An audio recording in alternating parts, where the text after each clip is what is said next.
Hello students, good morning all of you.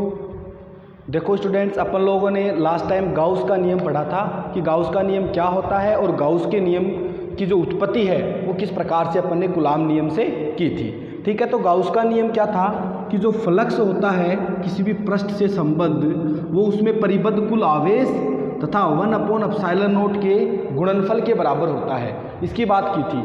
फिर अपन को पता लगा था कि जो फ्लक्स की जो डेफिनेशन है वहाँ से अपन ने ये लिखा था कि E.ds is equal to summation Q/ε0। क्यों? क्योंकि ये भी फाई के इक्वल होता है और ये भी फाई के इक्वल है, तो ये दोनों भी क्या हो गए बच्चों, एक दूसरे के इक्वल हो गए। ठीक है, आज का अपना जो टॉपिक है बच्चों वो है गाउस के नियम के अनुप्रयोग। अब अपनी एक दो जो क्लास चलेगी वो गाउस के नियम के अनुप्रयोग पे चलेगी कि गाउस का नियम अपन ने पढ़ा है तो इसको कहाँ पर अपन इसको अप्लाई कर सकते हैं, कहाँ इसका अप्लीकेशन होगा। ठीक है, वो सारी चीज़ अपन लोग देखेंगे। ठीक है, तो देखो अपना जो टॉपिक है वो है गाउस के नियम से अनंत रेखीय आवेश या फिर आवेशित तार के कारण किसी बिंदु पर विद्युत क्षेत्र की तीव्रता क्या आएगी वो अपन लोगों को निकालना है। यानी आवेशित तार के कारण एक बिंदु पर विद्युत क्षेत्र की तीव्रता। ठीक है, तो सबसे पहले अपन बात करते हैं कि कोई आवेशित तार अगर लेते हैं अपन तो उस आवेशित तार के कारण, किसी आवेशित तार के कारण विद्युत क्षेत्र की दिशा क्या होगी, सबसे पहले वो निकाल लेते हैं अपन। दिशा निकालेंगे, उसके बाद में निकालेंगे कि उस बिंदु पर विद्युत क्षेत्र की तीव्रता आएगी कितनी। ठीक है, तो मैं क्या करता हूँ बच्चों, एक अनंत रेखीय आवेशित तार मान लेता हूँ। ठीक है, मान लिया एक अनंत लंबाई का, अनंत रेखीय मतलब एक अनंत लंबाई का, इस प्रकार से अनंत लंबाई का मेरे पास तार है। ठीक है, ऐसे डेश डेश ऊपर, ऐसे अनंत लंबाई का मैंने एक तार मान लिया। ठीक है, इसके मध्य बिंदु, यहाँ एक मान लो इसका मध्य बिंदु है O, इसके मध्य बिंदु O से एक बिंदु P स्थित है यहाँ पर। इस बिंदु P पर आपको विद्युत क्षेत्र की तीव्रता निकालनी है कि इस तार के कारण इस बिंदु P पर कितना विद्युत क्षेत्र आएगा और उसकी दिशा क्या होगी, ये आप लोगों को कैलकुलेट करना है। ठीक है, तो इसको कैलकुलेट करने के लिए अपन क्या करेंगे, इस बिंदु O से, इस बिंदु O से इसकी जो बिंदु P की जो दूरी दे रखी है ये मान ली r दूरी पर है। ये जो बिंदु P है ये स्मॉल r दूरी पर है, तो इस स्मॉल r दूरी पर ये बिंदु P स्थित है। इस पर विद्युत क्षेत्र की तीव्रता निकालने के लिए अपन लोग क्या करेंगे, दो अल्पांश मान लेते हैं। इस बिंदु O से L1 दूरी पर, समान दूरी L पर दो अल्पांश मान लेते हैं A1 और A2। उन अल्पांश के कारण, जैसे एक अल्पांश इधर मान लिया, एक अल्पांश अपन ने इधर मान लिया, इधर जो अल्पांश माना है उस अल्पांश के कारण एक अल्पांश मान लिया, मान लो उस पर जो आवेश है वो बहुत छोटा सा एक बिंदुवत आवेश हो जाएगा। तो एक बिंदु आवेश के कारण किसी बिंदु पर अपन विद्युत क्षेत्र की तीव्रता निकाल सकते हैं, आपको पता है। ठीक है, तो अपन ने क्या किया, इस बिंदु P पर विद्युत क्षेत्र की दिशा ज्ञात करने के लिए अपन क्या करते हैं, इस बिंदु O से L दूरी पर एक अल्पांश, छोटा सा अल्पांश, एक छोटा सा टुकड़ा तार का मान लेते हैं। ठीक है, एक छोटा सा अल्पांश मैंने यहाँ पर मान लिया A1 अल्पांश, जिसकी दूरी ये दे रखी है बच्चों स्मॉल l। स्मॉल l बिंदु O से स्मॉल l दूरी पर एक अल्पांश अपन ने मान लिया A1। ठीक है, इस अल्पांश के कारण इस बिंदु P पर अपन विद्युत क्षेत्र की तीव्रता निकालेंगे कितनी आएगी। ठीक है, तो देखो इस तार पर बच्चों ऐसे पॉजिटिव आवेश है। इस तार पर क्या है, इस प्रकार से ये धनावेशित है ये तार, ऐसे पॉजिटिव चार्ज है इस पर पूरे पर।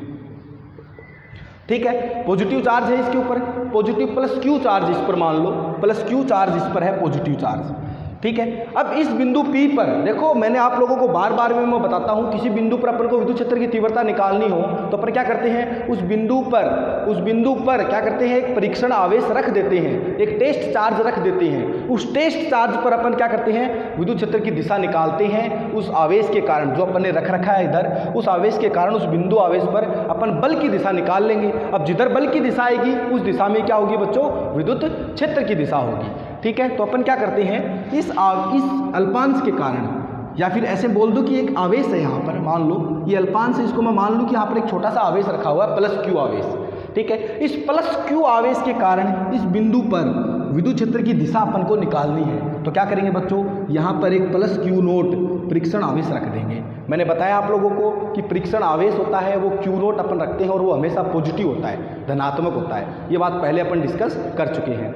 ठीक है, तो क्या किया, इस जो ये अल्पांश है इसके कारण इस बिंदु P पर जो पॉजिटिव प्लस Q0 आवेश रखा हुआ है इस पर बल की दिशा निकालते हैं। किधर आएगी, जिधर बल की दिशा होगी उधर ही बच्चों विद्युत क्षेत्र की दिशा होगी। तो देखो इस अल्पांश के कारण इस बिंदु P पर बल किधर लगेगा, देखो दोनों समान प्रकृति के आवेश हैं, इस पर भी प्लस प्लस आवेश है और ये भी प्लस आवेश है, तो दोनों समान प्रकृति के आवेश, जब दो कोई समान प्रकृति के आवेश होते हैं तो उन पर जो बल लगता है बच्चों वो प्रतिकर्षण का बल लगता है। कैसा बल लगता है, प्रतिकर्षण का बल लगता है। तो ये आवेश क्या करेगा, ये जो अल्पांश है ये इसको क्या करेगा बच्चों, ऐसे दूर भगाएगा, ऐसे बोलो भगाएगा कि नहीं, यानी बल की दिशा ऐसी इधर की ओर होगी।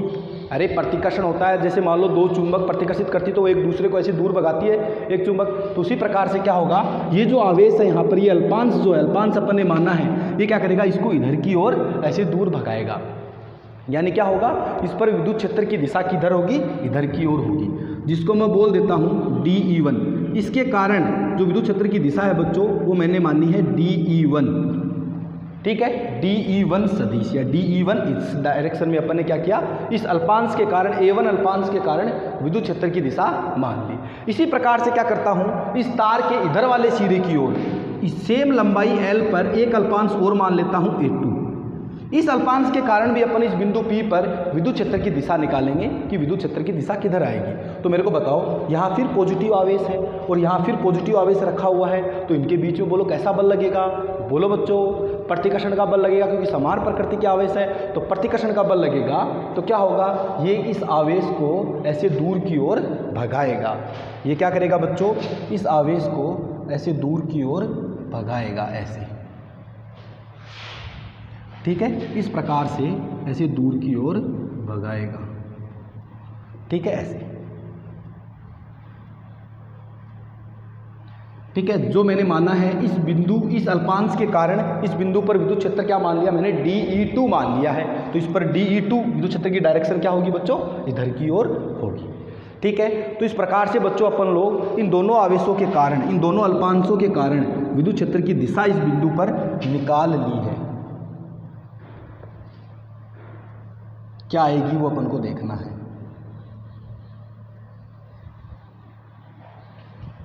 एक बार ये लाइन थोड़ी सीधी कर देता हूं मैं।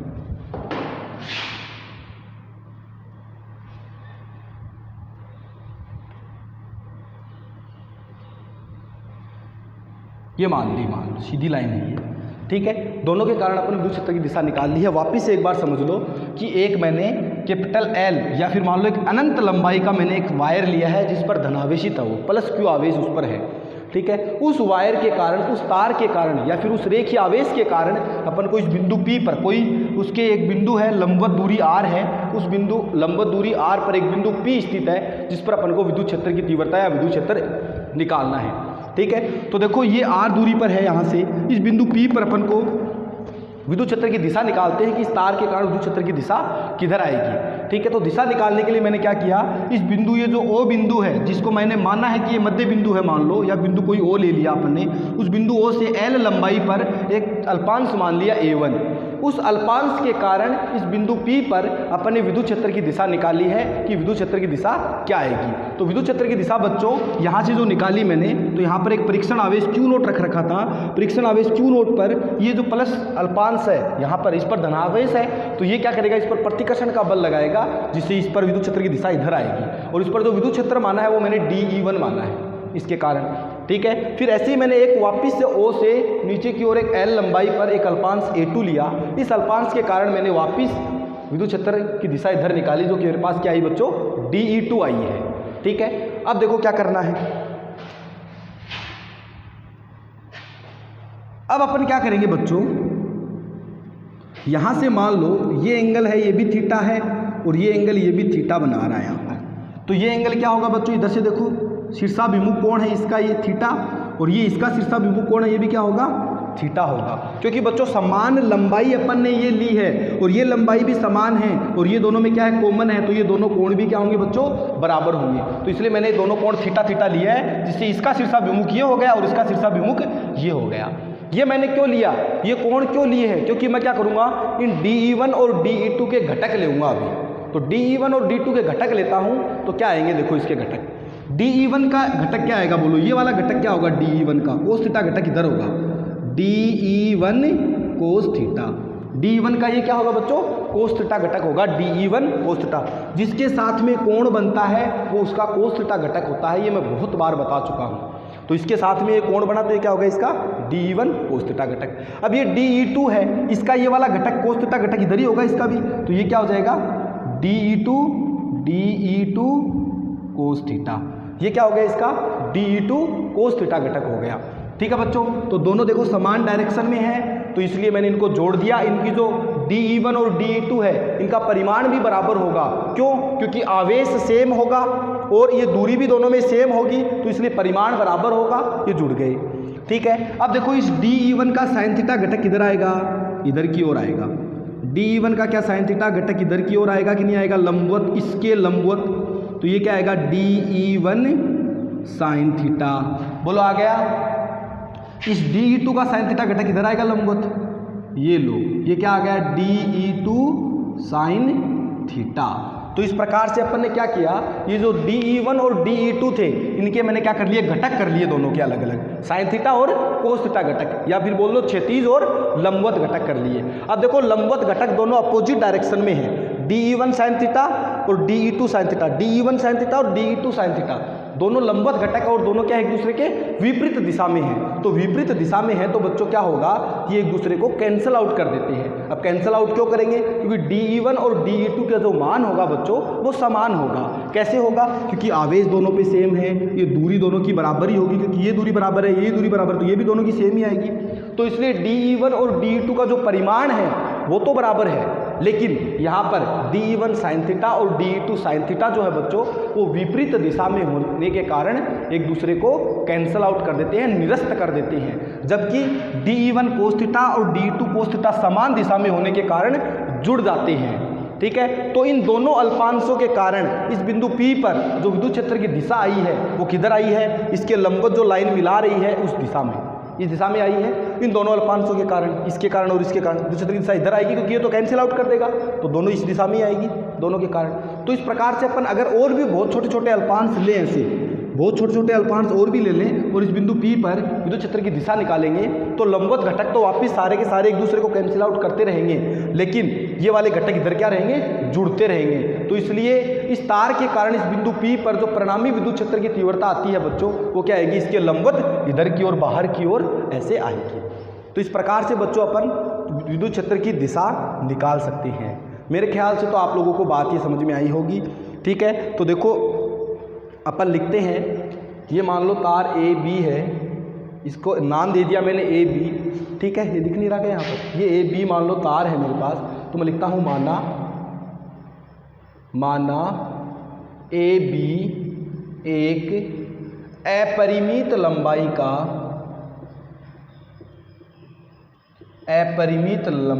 का रेखीय आवेश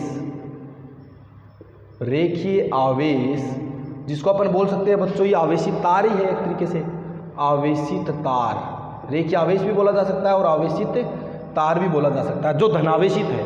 ठीक है, दिख रहा है ना, ये दिख रहा है क्या, नहीं दिख रहा क्या, चलो मैं इधर लिख देता हूँ, अपरिमित लंबाई का, लिखता हूँ माना AB एक अपरिमित लंबाई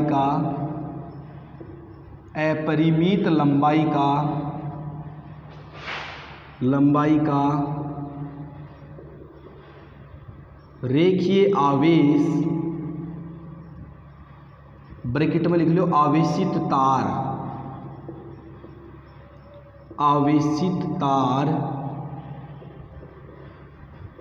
लेते हैं जिसका रेखीय आवेश घनत्व है। देखो मैंने आप लोगों को बताया था कि जब एक लाइन पर, एक रेखा पर या कोई आवेशित तार है उस पर आवेश का जो वितरण होता है वो रेखीय आवेश वितरण होता है। वो जो आवेश वितरण थे वो यहाँ पर काम में आएंगे जो अपन ने पढ़े थे तीनों। ठीक है, तो इस पर रेखीय आवेश वितरण है तो इसका जो घनत्व होगा वो भी क्या होगा, रेखीय आवेश घनत्व होगा, जिसको अपन ने किससे लिखा था, लैम्डा से लिखा था। तो वही मैं लाइन यहाँ पे लिख रहा हूँ, जिसका रेखीय आवेश घनत्व है, रेखीय आवेश घनत्व है लैम्डा है, देखो जो चीज़ें थी वही मैंने लिखी है कि माना एक अपरिमित लंबाई का रेखीय आवेश या आवेशी तार लेते हैं जिसका रेखीय आवेश घनत्व बच्चों क्या है, लेमडा है। ठीक है, इस तार के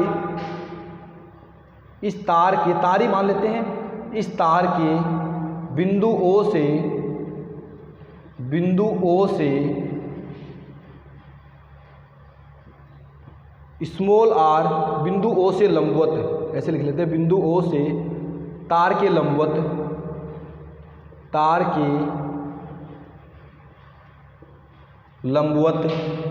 एक बिंदु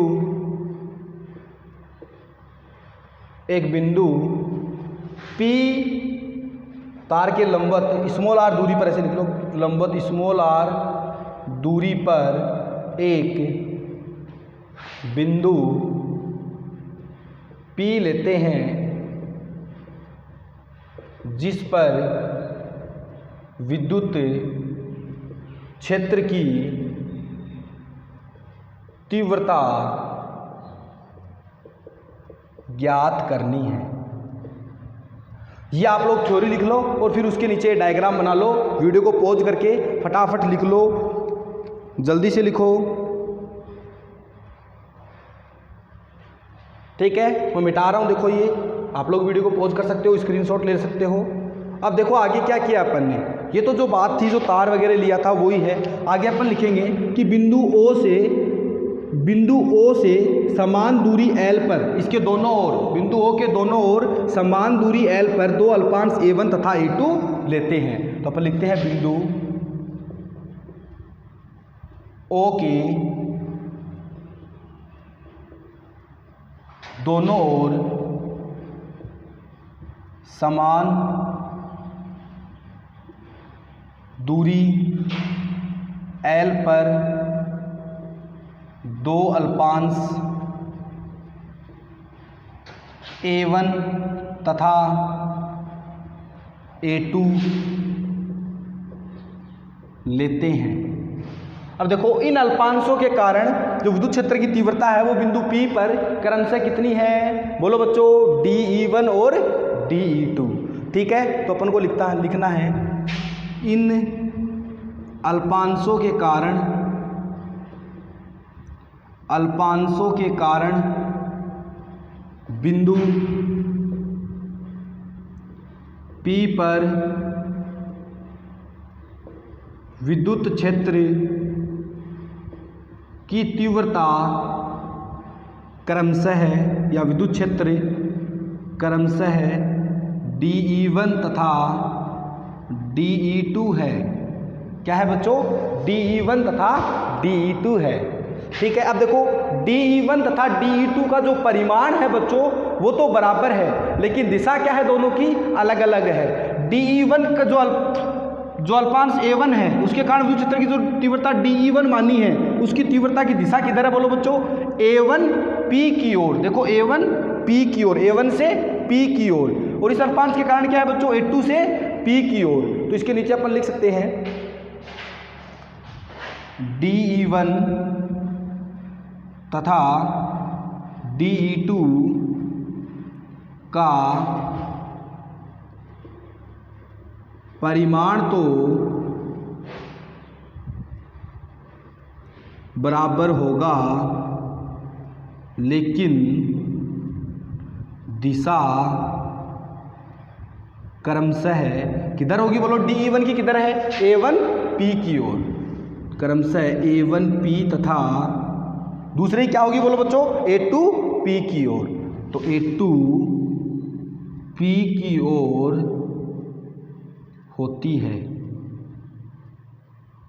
दोनों का परिमाण तो बराबर है, लेकिन बच्चों डायरेक्शन क्या है, दोनों की विपरीत है। विपरीत नहीं बोल सकते अपन, अलग अलग है, डिफरेंट डायरेक्शन है। तो आप लोग फटाफट वीडियो को पॉज करके और ये नोट करो।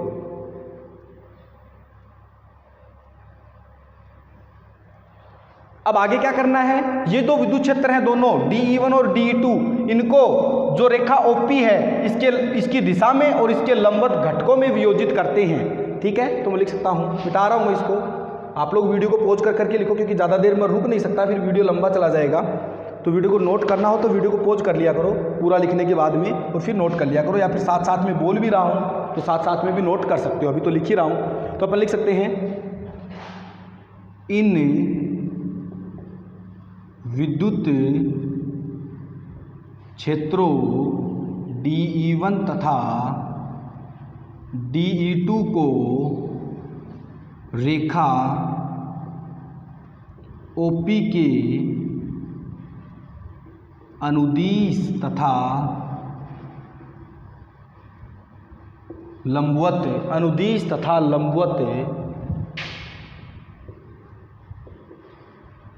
घटकों में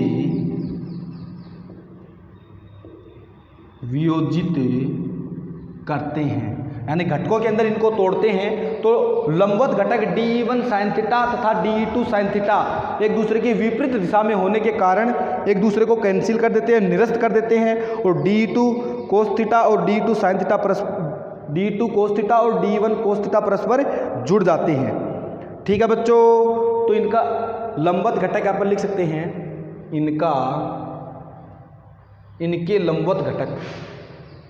इनके लंबवत घटक DE1 sin थीटा तथा DE2 sin थीटा परस्पर विपरीत दिशा में होने के कारण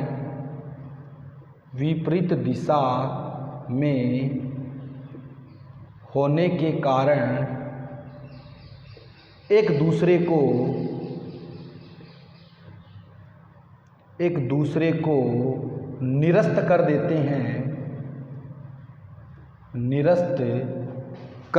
हैं,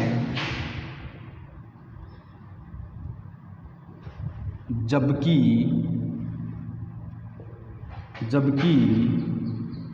DE1 cos थीटा तथा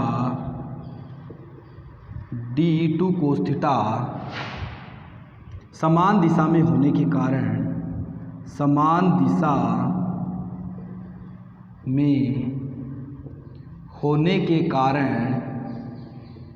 जुड़ जाते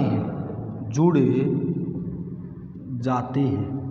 ठीक है, जो बच्चों मैंने यहाँ पर आप लोगों को समझाया था वो सारा का सारा मैंने लैंग्वेज में लिख दिया है कि DE1 sin थीटा और DE2 sin थीटा समान दिशा में होने के कारण जुड़ जाते हैं। ठीक है, कुछ एक अक्षर कट रहे होंगे तो मैंने जैसे जैसे बोला है वैसे वैसे आप लोग इनको नोट कर सकते हो। ठीक है बच्चों, तो अपन बोल सकते हैं इस प्रकार इस तार को बहुत सारे अनंत घटकों के अंदर वियोजित किया जाए तो विद्युत क्षेत्र की दिशा होगी बच्चों वो O से P की ओर होगी। ठीक है बच्चों, मिटा दूं तो अपन लिख सकते हैं इस प्रकार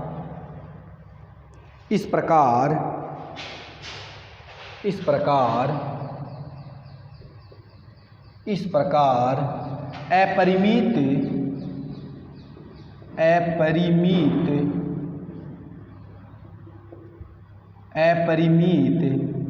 रेखीय आवेश को सममित घटकों में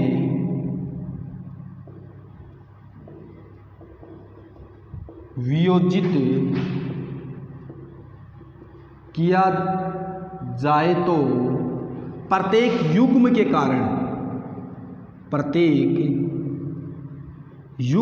कारण विद्युत क्षेत्र की दिशा या विद्युत क्षेत्र OP दिशा में होता है, OP दिशा में होगा, ये लिख सकते हैं। देखो अलग और भी ऐसे छोटे छोटे घटक करूंगा तो इसको ऐसे लेके आऊंगा, फिर इधर समान लंबाई पर घटक करूंगा तो वापस से वो जो परपेंडिकुलर कंपोनेंट होंगे, जो लंबवत घटक होंगे वो तो एक दूसरे को कैंसिल आउट कर देंगे, निरस्त कर देंगे, और जो एक दिशा में होंगे वो वापस से जुड़ जाएंगे। तो ऐसे सारे घटक इधर जुड़ते जाते हैं तो जो परिणामी विद्युत क्षेत्र की दिशा है बच्चों वो किधर आ जाएगी, बोलो बच्चों, बिंदु P की ओर आ जाएगी। ठीक है, तो अपन लिख सकते हैं अतः बिंदु P पर परिणामी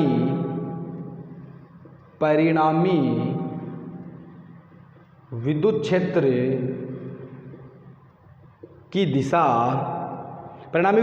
किधर आएगी, बिंदु P को मिलाने वाली बिंदु P को मिलाने वाली रेखा के अनुदिश होगी। किधर होगी बच्चों? बिंदु P को मिलाने वाली रेखा के अनुदिश।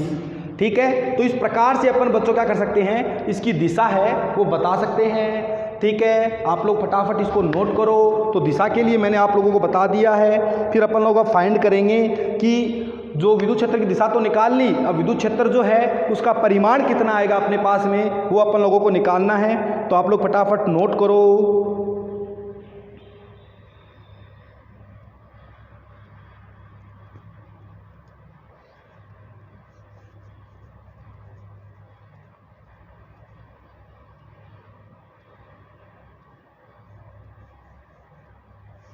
बोलो कर लिया क्या नोट? बोलो बच्चों कर लिया क्या? मिटा रहा हूँ मैं इसको डायग्राम को। ये दिशा के लिए डायग्राम अपन ने काम में लिया है। अब अपन क्या करेंगे, गॉस के नियम का उपयोग करते हुए बिंदु P पर विद्युत क्षेत्र का परिमाण अपन निकालेंगे कि विद्युत क्षेत्र का परिमाण क्या होगा।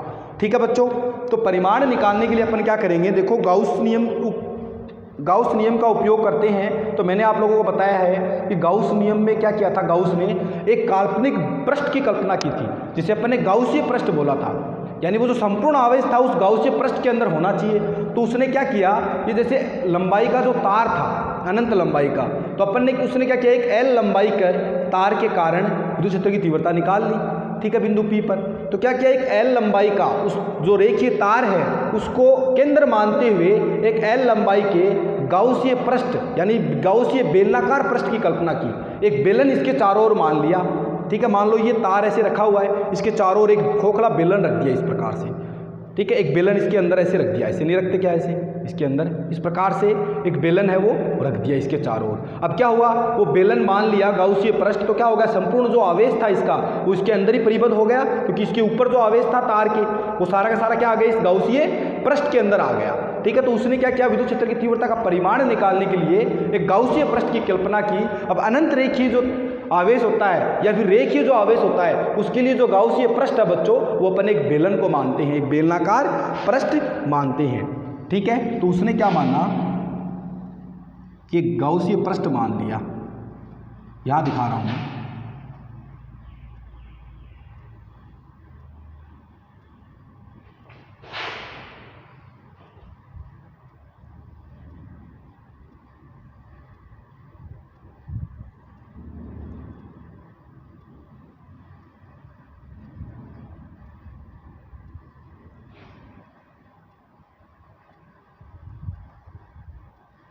इस प्रकार से। ठीक है, ए बी क्या है, एक ये तार है और एक L लंबाई का गाउसीय पृष्ठ इसने मान लिया है, जिसकी जो त्रिज्या दे रखी है बच्चों वो स्मॉल r मानी है, क्योंकि जो बिंदु P है वो इसके पृष्ठ पर ही स्थित है। बिंदु P क्या है, इसके पृष्ठ पर ही स्थित है, यहाँ पर है मान लो बिंदु P।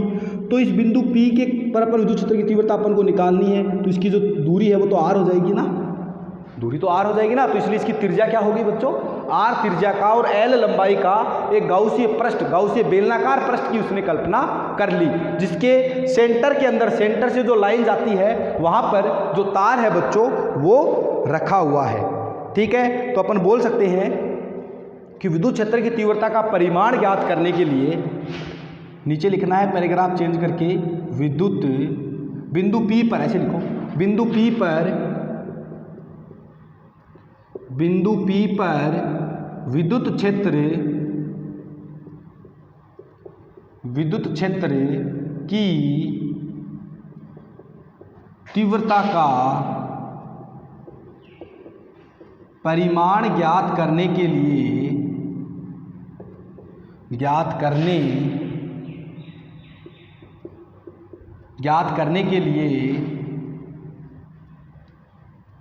रेखीय आवेश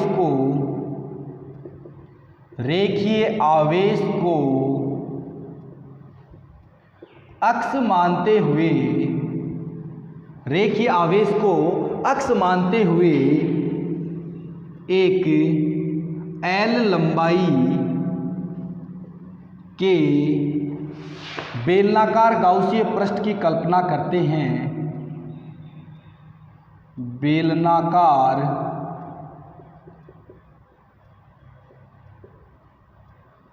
गाउसीय पृष्ठ की कल्पना करते हैं, ये गाउसीय पृष्ठ मानते हैं। अब देखो बच्चों, इस पर जो चार्ज है वो तो आपको पता ही है, प्लस चार्ज स्थित है ऐसे, ठीक है। इस प्रकार से इस पर पॉजिटिव चार्ज है बच्चों, वो उपस्थित है। अब देखो ये जो गाउसीय पृष्ठ है, इससे परिबद्ध आवेश कितना होगा वो अपन को निकालना है। तो अपन लिख सकते हैं गाउसीय पृष्ठ, एक बार ये लाइन भी लिखना चाहो तो लिख लो, गाउसीय पृष्ठ की कल्पना करते हैं जिसके पृष्ठ पर बिंदु P स्थित है, ऐसे लिख लो, जिसके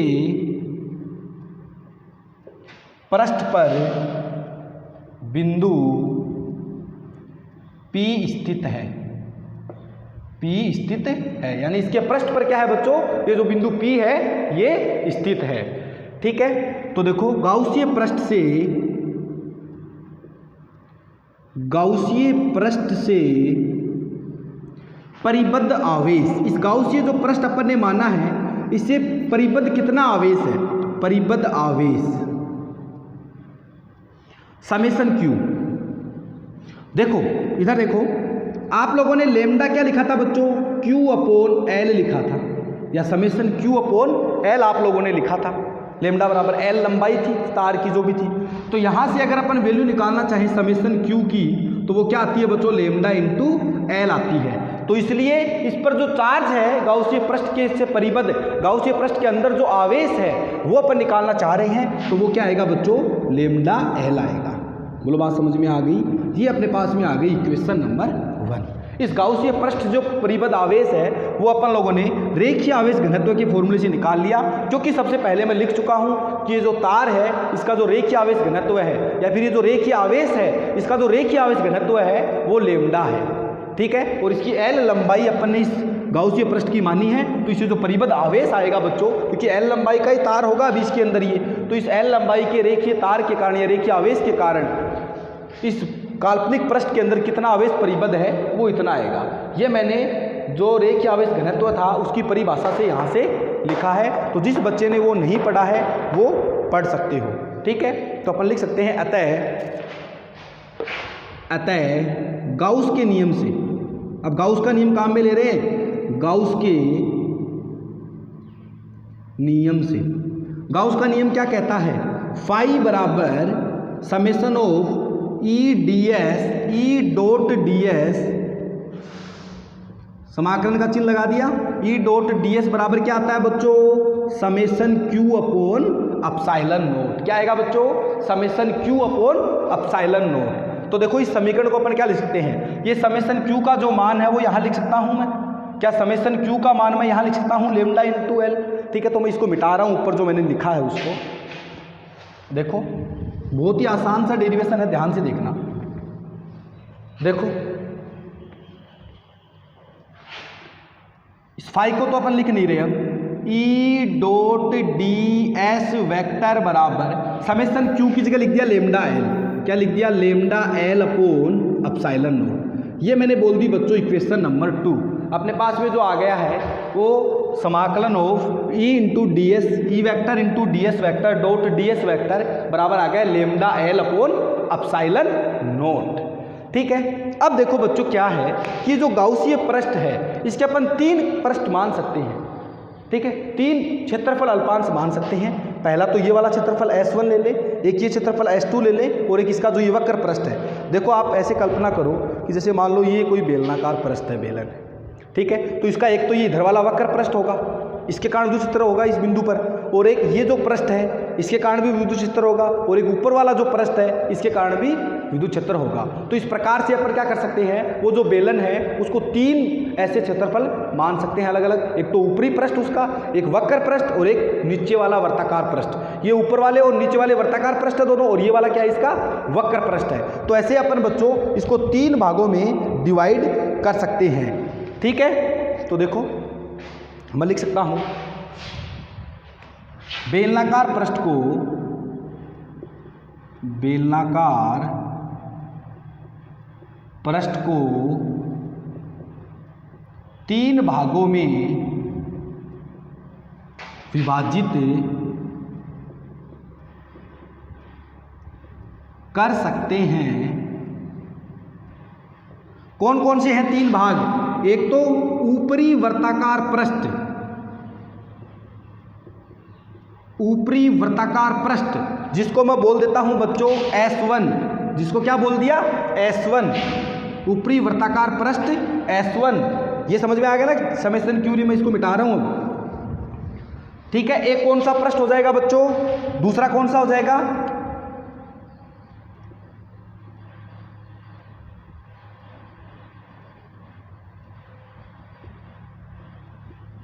नीचे वाला वर्ताकार पृष्ठ, वो क्या हो जाएगा? S2। एक क्या हो जाएगा इसका? वक्र पृष्ठ, जिसको मैंने मान लिया S3, इसको मैं S2 मान लेता हूं, और ये जो वक्र पृष्ठ है इसको मैं S3 मान लेता हूं। ठीक है, तो इन दोनों के, इन तीनों पृष्ठ जो हैं, इनके क्षेत्रफल अल्पांश है या क्षेत्रफल सदिश है, वो किस दिशा में आएगा मेरे को आप लोग बताओ। देखो यहां पर मैं एक छोटा सा पृष्ठ मान लूं, यहां पर एक छोटा सा अल्पांश मान लूं DS। ठीक है, DS मान लेता हूं, तो इसका देखो किधर होगा? DS वेक्टर, इसका क्षेत्रफल इधर होगा। देखो सोच के देखो, ये बेलन है, ठीक है, इसका ऊपर वाला जो वर्ताकार पृष्ठ है, इसका क्षेत्रफल सदिश किधर होगा? क्षेत्रफल सदिश का मैंने कैसे बताया था कि जिस एरिया का, जिस पृष्ठ का क्षेत्रफल सदिश चाहिए, उस पृष्ठ के लंबवत लाइन अपन को खींचनी है। तो इसका पृष्ठ ऐसे है, इसके लंबवत लाइन ये रही, इस मार्कर के अनुदिश। तो इस प्रकार से क्या होगा? इसका ये क्षेत्रफल सदिश होगा। तो इस जो अल्पांश माना है, इसका क्षेत्रफल सदिश क्या होगा? ऊपर की ओर होगा। यहाँ पर DS2 का यहाँ पर एक अल्पांश मान लूँ, तो इसका क्षेत्रफल सदिश किधर होगा? ऐसे नीचे की ओर होगा, DS वेक्टर। ठीक है, ऐसे नीचे की ओर होगा, क्योंकि नीचे वाला जो पृष्ठ है, ये नीचे वाला जो पृष्ठ है, इसका किधर होगा बच्चों?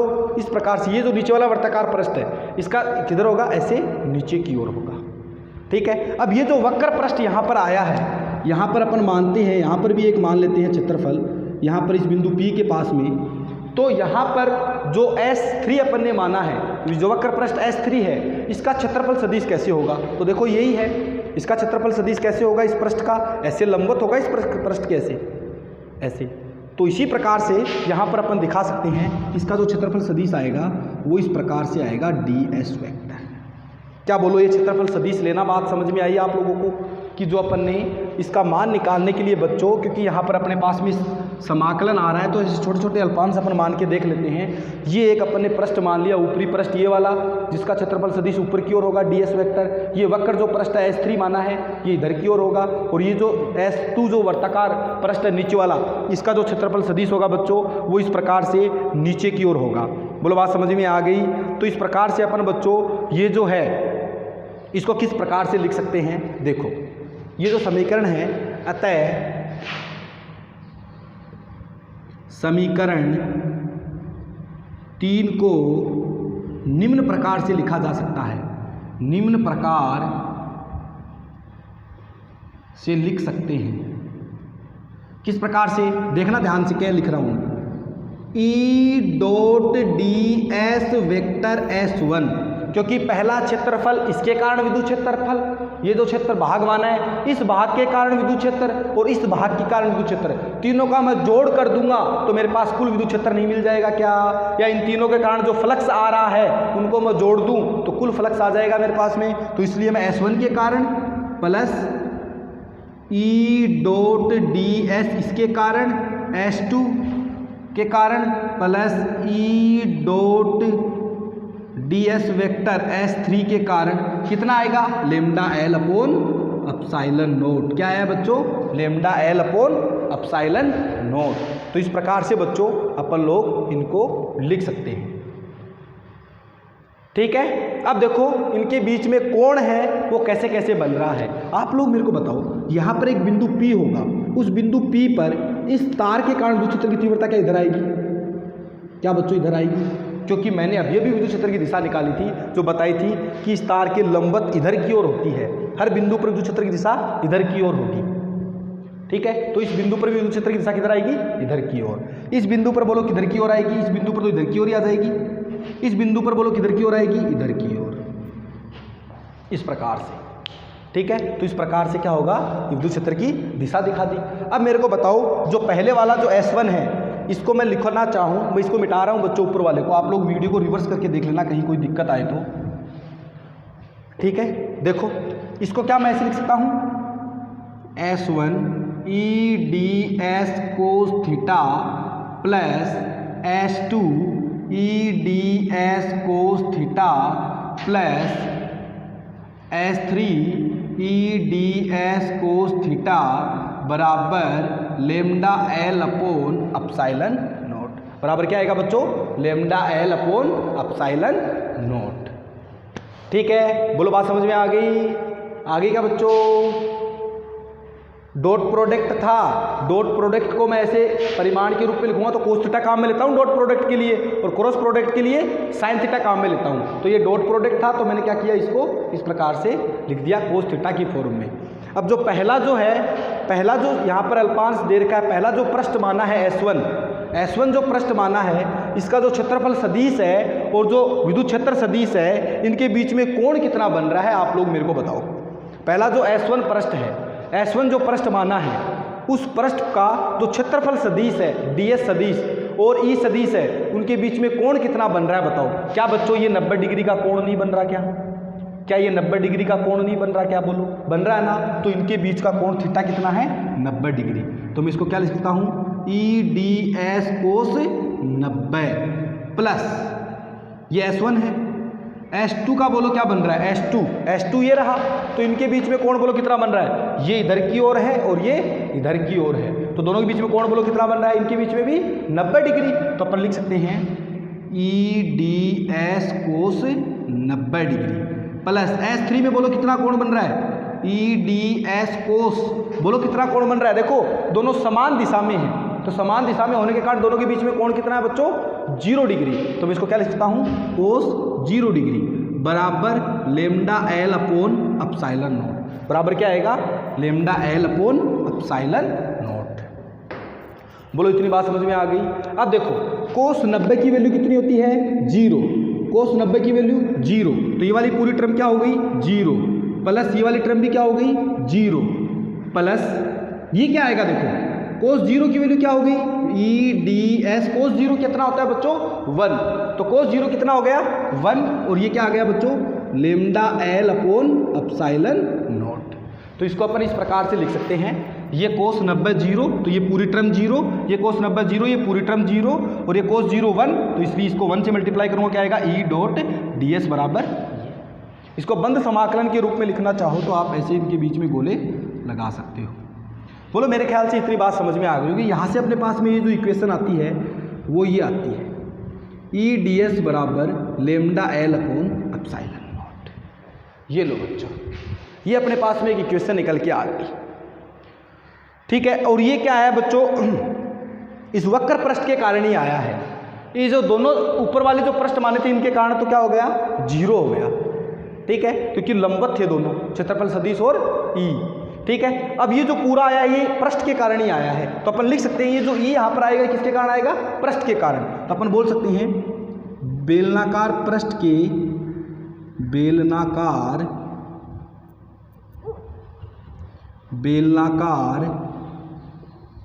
पृष्ठ के वक्र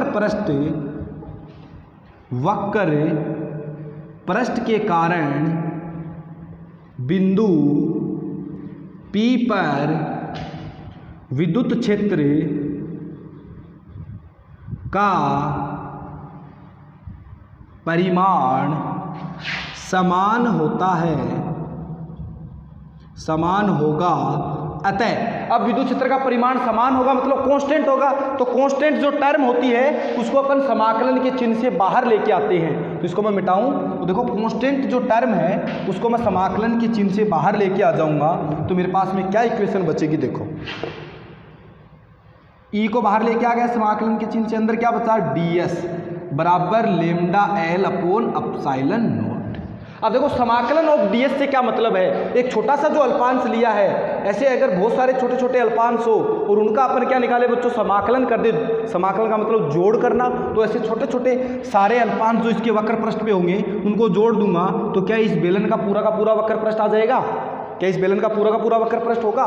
तो मैं लिख सकता हूँ इधर summation of D S is equal to बेलन का वक्र पृष्ठ का क्षेत्रफल ठीक है। तो देखो वक्र पृष्ठ का क्षेत्रफल क्या होता है? 2 पाई आर एच होता है, 2 पाई आर एच ही तो होता है। तो एच की जगह पर ने क्या ली? इसकी एल लंबाई ली है, तो इसलिए मैं क्या लिख दूंगा 2 pi r l is equal to lambda l upon epsilon naught. क्या लिख दिया बच्चों? 2 pi r l e into 2 pi r l बराबर lambda l upon epsilon naught. ठीक है, समझ में? वापिस से समझ लो, इसकी जगह मैंने ये क्यों लिखा है? तो इसका ये वक्र पृष्ठ क्या आता है? 2 पाई आर एल। क्यों लिखा है? देखो ये एक छोटा सा अल्पांश इसके वक्र पृष्ठ पर है, इनके कारण तो क्या हो गया? 0 हो गया, इसके कारण ही बचा वक्र पृष्ठ के कारण विद्युत क्षेत्र। तो विद्युत क्षेत्र का परिमाण समान है, बाहर निकाल लिया। ये एक छोटा सा अल्पांश, एक छोटा अल्पांश यहाँ, ऐसे बहुत सारे छोटे छोटे अल्पांश हैं, उन सबको मैं जोड़ दूंगा। तो क्या इसका संपूर्ण वक्र पृष्ठ ही आ जाएगा? क्या पूरे वक्र पृष्ठ का क्षेत्रफल आ जाएगा ना बच्चों? बोलो आ जाएगा ना? तो समाकलन का मतलब जोड़ना ही होता है। तो इसने क्या किया है? इन सारे वक्र पृष्ठ छोटे छोटे अल्पांश थे उनको जोड़ दिया। तो जोड़ने के कारण इसके पास में जो बचा, देखो एल से एल कट गया, ई इंटू 2 पाई आर बराबर लेमडा अपोन अपसाइलन नॉट। ठीक है, तो देखो क्या आएगा, ये इधर डिवाइड में ले जाओ तो ई बराबर lambda upon 2 pi epsilon naught into r. तो एक तो इसका ये सूत्र आ गया, ई बराबर lambda upon 2 pi epsilon naught into r. ठीक है, अब इसको अगर सदिश रूप में लिखना चाहें तो अपन कैसे लिख सकते हैं इसको? सदिश रूप में, फिर इसको चेंज भी करेंगे अपन सदिश रूप में क्या आएगा? ई सदिश बराबर lambda upon 2 pi epsilon naught r into r cap. ये लो, ये इसका सदिश निरूपण आ गया। अब इसको अगर और सोल्व करना चाहो, इक्वेशन 2, 3 आई है शायद, ये ना समीकरण 3 को और सोल्व कर लो। ई बराबर, मैं क्या करता हूँ, इसको 2 से ऊपर नीचे मल्टीप्लाई कर देता हूँ। क्या करता हूँ? 2 से ऊपर नीचे इसको मल्टीप्लाई कर देता हूँ। तो 2 से ऊपर मल्टीप्लाई किया, 2 से नीचे मल्टीप्लाई किया, 2 से कर दिया, 2 लेमडा आ गया, नीचे किया तो ये क्या हो गया? 4 पाई हो गया। अब देखो यहाँ पर अपन को पता है k इजिकल टू होता है 1 अपॉन 4 पाई अपसाइलन नॉट। तो इसकी जगह 1 अपॉन 4 पाई अपसाइलन नॉट की जगह क्या आ जाएगा? k आ जाएगा। तो मैं इसको लिख सकता हूँ ऐसे 2k लेमडा अपॉन r। बच्चों याद रखने के लिए सहूलियत होगी, इसलिए मैंने इस फॉर्मूले को इस फॉर्म में चेंज किया है, ताकि आप लोग आसानी से इसको याद कर लो। क्या करो? इसको आसानी से आप लोग याद कर लो। ठीक है, तो इसलिए मैंने इसको इस फॉर्म में चेंज किया है। ठीक है बच्चों, बोलो कर लोगे? ये अपना लास्ट इसका फाइनल आंसर आ गया। अब अगर आप लोगों को ग्राफ पूछ ले ई और लेमडा के बीच में और ई और आर के बीच में, तो वो ग्राफ किस प्रकार की बनेगी वो आप लोगों को निकालनी है। तो वो कैसे निकालोगे? देखो मैं ग्राफ बना के बताता हूँ। मैं डायग्राम मिटा रहा हूँ इधर, देखो ग्राफ बनाते हैं अपन को यहाँ से इस फॉर्मूले से क्या लिख रहा है? देखो ई किसके समानुपाती है? लेमडा की। तो क्या है बच्चों? ई समानुपाती लेमडा। ठीक है, तो ई और लेमडा के बीच में जो ग्राफ अगर अपन बनाएंगे तो वो किस प्रकार की बनेगी बताओ?